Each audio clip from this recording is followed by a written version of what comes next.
Et bonjour à toutes et à tous, c'est Dynamo, j'espère que vous allez bien.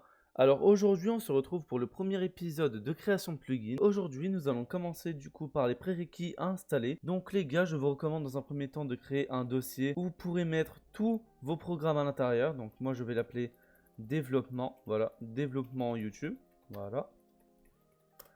Donc les gens, ce qui est installé. Du coup, dans un premier temps, vous allez devoir vous rendre du coup sur le site de getbucket.org. Le lien sera dans la description de la vidéo. Vous avez plein de versions de Spygot à installer du coup. Donc là, on va s'occuper de la création du coup du serveur où on va tester notre travail. Donc pour commencer, les gars, vous avez la version du coup 1.20.1. Donc moi, c'est celle que je vais installer. Voilà. Donc on clique sur Spygot 1.20.1. Voilà. Une fois que c'est installé, du coup, vous le glissez dans votre dossier. Et dans ce dossier, on va faire un autre dossier qui s'appellera serveur test. Donc vous glissez votre Spygot. Ensuite, vous allez créer du coup un nouveau document texte. Le nom importe peu, c'est ce qu'on va mettre à l'intérieur, ce qui va compter. Donc moi je le remets en normal, voilà. Donc vous allez dans votre document. Ensuite, dans votre petit document, vous allez devoir du coup taper une commande très spécifique du coup pour initialiser votre serveur. Du coup, ce sera la commande java-xms 1024m. Alors là, ça correspond en fait au nombre de gigas que vous allez allouer à votre serveur. Donc là, en l'occurrence, c'est du coup 1 giga, voilà. Donc java-xms 1024m majuscule, -x majuscule ms 1024m majuscule, -jar spygot-1.20.1.jar. On enregistre. Ensuite, vous allez enregistrer votre fichier sous. Et moi, j'ai plutôt l'habitude de l'appeler start.bat. Voilà, donc BAT, c'est très important. Vous enregistrez, vous fermez. Ça, vous pouvez le supprimer. Ensuite, vous cliquez sur Start. Donc voilà, votre serveur est installé. Enfin, il est en train de s'installer, voilà, de s'initialiser tout ça. Ensuite, les gens, la deuxième étape. Du coup, vous aurez besoin d'installer d'autres choses. Là, par contre, il s'est éteint parce que vous devez mettre le œil là en trou. Vous relancez. Donc maintenant, ça, on peut le mettre de côté. Et maintenant, les gens, la deuxième étape, ça consistera du coup à installer Build Tools. Donc Build Tools, c'est quoi? Build Tools, en fait, c'est un programme qui permet de incrémenter tout ce qu'il y a dans Minecraft, en fait, dans votre logiciel de programmation informatique. Vous pouvez build, en fait, CraftBucket, Spygot et tout avec. Et donc, les gars, je vous recommande d'installer du coup la dernière version, 1.20.1, voilà. Et du coup, pour l'installer, normalement, vous avez un petit lien qui se trouve pas loin, normalement. Voilà, Running Build Tools, voilà, download buildtools.jar from ce lien en question. Il sera dans la description, ne vous inquiétez pas. Du coup, je vais faire l'expérience avec vous, je vais vous montrer comment ça fonctionne. Pour vous montrer un peu comment que ça fonctionne, moi je vais installer une version antérieure. Voilà. Parce que moi j'ai déjà la version de 1.20.1 installée. Donc maintenant, sur le temps que ça télécharge, voilà. Vous réouvrez votre dossier développement YouTube. Ensuite, vous créez un nouveau document. Voilà, nouveau dossier. Et vous allez l'appeler Build Tools. Voilà. Vous allez dans Build Tools. Ensuite, vous allez prendre votre dossier Build Tools et vous le glissez dans votre dossier. Ensuite, vous cliquez sur le chemin de dossier. Et du coup, vous allez taper CMD. Donc là, il y a une console qui s'ouvre où vous pourrez taper ce que vous voulez. Donc là, comme vous pouvez le constater, il y a plusieurs versions qui peuvent être installées. Donc là, maintenant, je vais installer la version 1.19.4 pour vous montrer l'exemple. Du coup, vous allez taper java-jar buildtools.jar -rev du 6, je précise. Et là, vous tapez la version de votre build tools, donc dans la version dans laquelle vous allez programmer votre plugin. Je vais faire le test avec 1.19.4. Entrée. Donc là, comme vous pouvez voir, unable to access jar file buildtools.jar. Alors, c'est normal, les gars, je vous précise, parce que comme vous pouvez le voir, moi, mon build tool s'appelle build tools entre parenthèses 2. Ça, c'est parce que je l'ai déjà téléchargé plusieurs fois. Donc, je réitère ma commande, voilà. Et donc maintenant, ça va télécharger. Donc là, maintenant, faut laisser reposer du coup à peu près une dizaine de minutes. Ça dépend de votre connexion internet. Maintenant, on va pouvoir passer à autre chose. Donc là, comme vous pouvez le constater, c'est en train d'installer Git. Voilà. On va fermer tout ça et on va passer à la prochaine étape. Vous devrez installer IntelliJ IDEA. Donc le lien sera dans la description également. Téléchargez bien la IDEA Community Edition parce que la Ultimate est payante. Voilà. Donc si vous fonctionnez sur Linux, il n'y a pas de problème. Pareil sur Windows et sur Mac. Aussi, je précise que l'étape dans laquelle on arrive, vous devez attendre du coup que BuildTools soit entièrement téléchargé. Donc maintenant, il faut passer du coup à IntelliJ. Donc les gars, quand vous aurez installé IntelliJ, vous aurez une fenêtre semblable à celle-ci. Du coup là, ce que vous allez faire, c'est que vous allez cliquer sur New Project. Voilà. Et maintenant, vous avez une nouvelle fenêtre où du coup, vous aurez un nom à taper, un chemin de dossier. Après, du coup, vous devrez sélectionner pas mal de petits paramètres. Voilà. Donc maintenant, ce qu'il faut faire, on va choisir le nom du plugin. Donc moi, je vais l'appeler Tuto Plugin. Ensuite, du coup, vous devrez passer à la prochaine étape. Du coup, choisissez bien votre chemin de dossier. Ça, en fait, pour vous expliquer un petit peu, en fait, c'est là où va atterrir du coup votre fichier IntelliJ où il y aura tout votre code. Donc, choisissez bien votre chemin de dossier. À la rigueur, vous pouvez choisir de le mettre du coup dans votre développement YouTube en créant un nouveau dossier, genre projet IntelliJ ou quoi. Donc maintenant, vous restez bien en Java, en Gradle. Après, du coup, la version du JDK pour la 1.20.1, c'est la version 19 qui fonctionne. Parce que Gradle n'arrive pas à fonctionner avec le JDK 20, je pense que c'est trop récent. Et en Gradle DSL, vous laissez en Groovy. Ensuite, dans les Advanced Settings, vous devez mettre votre groupe ID, donc fr.dynamohx.tutoplugin, voilà, c'est parfait, et tutoplugin. Donc voilà, donc respectez bien du coup cette convention. Voilà, donc maintenant on crée le projet. Donc là le projet est en cours de création. Du coup en attendant on va vérifier du coup si le serveur est bien lancé. Alors comme on peut le constater, le serveur est bel et bien lancé, c'est parfait. Au niveau de BuildTools, normalement quand votre BuildTools sera terminé, vous aurez un écran noir avec Build Successful. Voilà. Donc maintenant, voilà. Du coup là votre projet est terminé. Donc là comme vous pouvez le constater, vous avez plein de dossiers là à gauche. Donc nous on va se concentrer essentiellement du coup sur le fichier build.gradle et sur la toute première classe du coup du plugin. Voilà. Donc pour commencer, on va aller dans le build.gradle. Donc voilà, ici. Donc là ce qu'on va faire, c'est que dans les repositories, on va mettre Maven local. Voilà. Donc c'est pour dire à Maven qu'en fait qu'on va travailler sur notre programme en local, du coup à l'échelle de votre PC.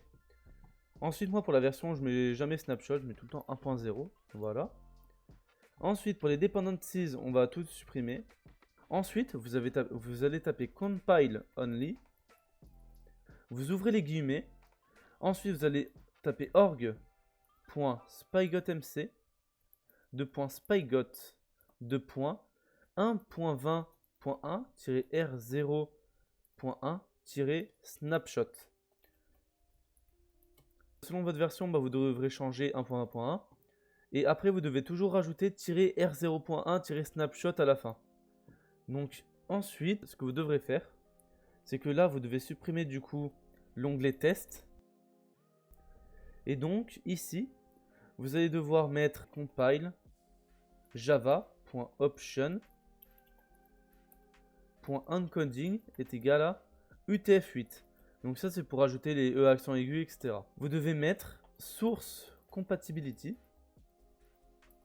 est égal à target compatibility est égal à 19. Donc en fait ça correspond à la version de votre JDK. Et ensuite, vous devez mettre le chemin dossier où va atterrir votre programme. Donc vous tapez set libs dir name, voilà. Et donc entre guillemets, vous devrez mettre votre chemin de dossier. Donc on va faire ça tout de suite. Donc vous allez dans votre dossier du coup, développement YouTube, voilà. Donc là, vous allez dans le dossier plugin, vous allez aller ici, voilà. Vous copiez le chemin de dossier et vous le collez. Donc comme ça, votre dossier est entièrement fait. Donc votre build.gradle, vous n'avez plus besoin d'y toucher dès à présent. Donc maintenant, je vais fermer ce dossier et ensuite on va passer à la suite. Déjà, le fichier test, vous pouvez le supprimer, il ne vous servira à rien. Maintenant, il faut créer notre première classe. Pour créer notre première classe, vous allez faire new package, voilà. Et vous allez taper du coup votre artifact ID que vous avez mis au début. Donc fr.dynamohx.tutoplugin, voilà. Et ensuite, la classe, c'est très important de respecter les majuscules, tutoplugin. Donc là, votre classe est créée. Donc on met bien à jour Gradle, voilà, pour que tous les paramètres soient pris en compte et qu'on puisse développer tranquillement. Maintenant, il va falloir rééditer notre classe en faisant extends Java plugin. Donc là, vous venez en fait de rajouter les méthodes qui permettent de charger votre plugin. Donc pour ça, vous pouvez faire CTRL-O, voilà. Et là, vous avez trois méthodes qui sont très intéressantes. Alors le onload, on le verra plus tard. Mais pour l'instant, on va voir, nous, la méthode onEnable et onDisable. Vous faites OK. Et donc maintenant, le onEnable, on va le copier. Après vous n'êtes pas obligé, mais moi je fais comme ça pour éviter de me mélanger. Je le mets au début, voilà. Et maintenant, on peut voir que le serveur est bien lancé. Donc ça, c'est pas un problème. On va mettre un message comme quoi le plugin est bien chargé et comme quoi il est bien déchargé, voilà. Donc maintenant les gens, si vous voulez du coup mettre des petits commentaires pour vous repérer dans votre programme, c'est très simple. Du coup, vous devez taper méthode pour charger le plugin, voilà. Donc c'est pour vous repérer, cela va de soi. Parce que c'est une méthode pour charger le plugin, parce que c'est une méthode publique du coup, qui retourne rien, void. Et ça, c'est le nom de la méthode, donc onEnable. Ensuite, méthode pour décharger le plugin. Donc, maintenant, après ça, du coup, on a nos deux méthodes pour lancer et pour arrêter notre plugin.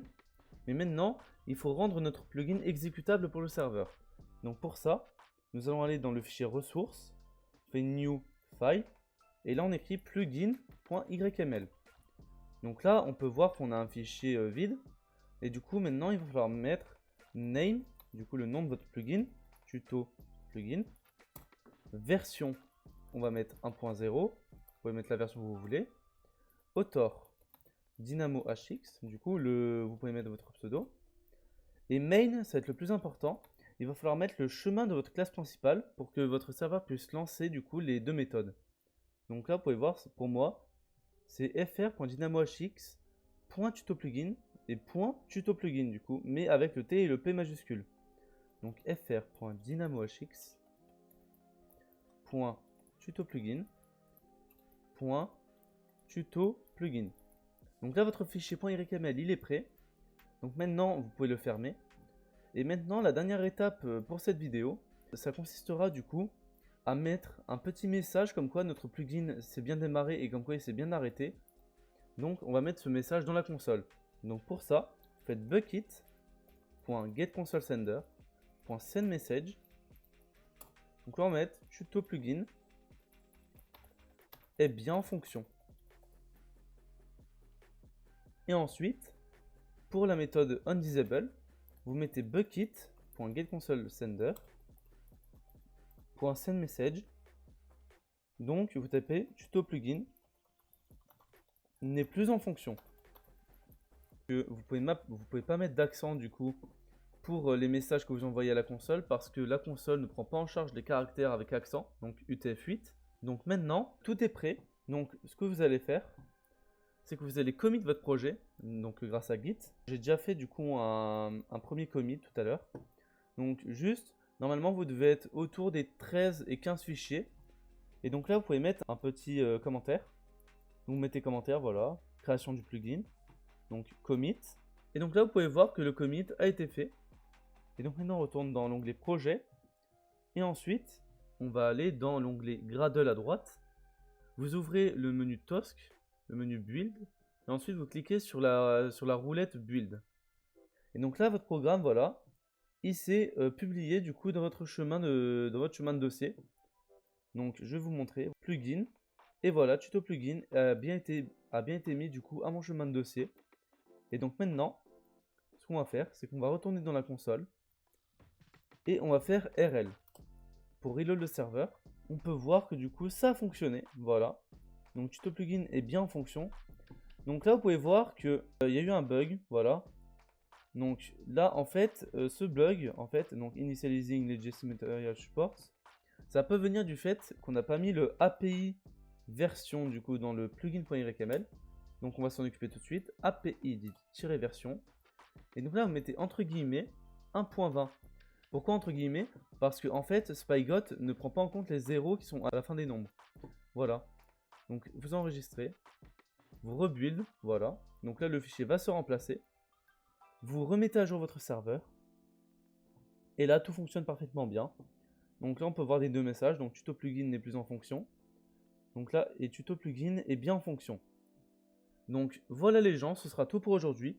Donc j'espère que cette vidéo vous aura plu. Donc les gars, je pense que le deuxième épisode devrait sortir d'ici la semaine prochaine, je pense. Je vous rappelle également de vous abonner, de mettre la cloche des notifications et surtout ne pas rater les prochaines vidéos surtout. Sur ce, on se retrouve pour le prochain épisode et j'espère que ça vous aura plu. Si vous avez des problèmes du coup avec votre projet, vous pouvez m'écrire un commentaire et du coup j'essaierai de vous aider du mieux que je peux.